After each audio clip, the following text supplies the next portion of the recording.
আদিম মানুষ জনহীন এক ভয়ঙ্কর জঙ্গলে প্রবেশ করে তার হারানো জনগোষ্ঠীকে খুঁজতে। হঠাৎ দেখতে পায় পুরনো কিছু ঘরবাড়ি, কিন্তু সব ফাঁকা। সে আরও সামনে অগ্রসর হয়। হঠাৎ এক ভয়ঙ্কর বাঘের মুখোমুখি হয়। বাঘ তাকে দেখে ফেলে এবং আক্রমণ করে। আদিম মানুষ বাঘের হাত থেকে বাঁচতে গুহার ভিতরে গিয়ে লুকায়। বাঘ গুহার বাইরে অপেক্ষা করে। লড়াই শুরু হয়। হাতে থাকা পাথরের চূলা ও বর্শা দিয়ে সে বাঘকে আহত করে তাড়িয়ে দেয়। লড়াইয়ে সে নিজে সামান্য আহত হয়।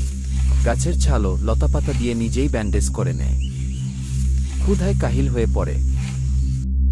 সে আরেকটু সামনে গেলে একটি হরিণ দেখতে পায়। সে একটি হরিণকে তীর ছুঁড়ে শিকার করে।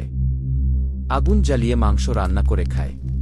পেট ভরে খেয়ে কিছুটা শক্তি ফিরে পায়। সে দেখতে পায় সন্ধ্যা হয়ে আসছে। গাছের ডাল, পাতা, লতা দিয়ে একটা অস্থায়ী ঘর বানায়। সেখানে রাতটা কাটায়।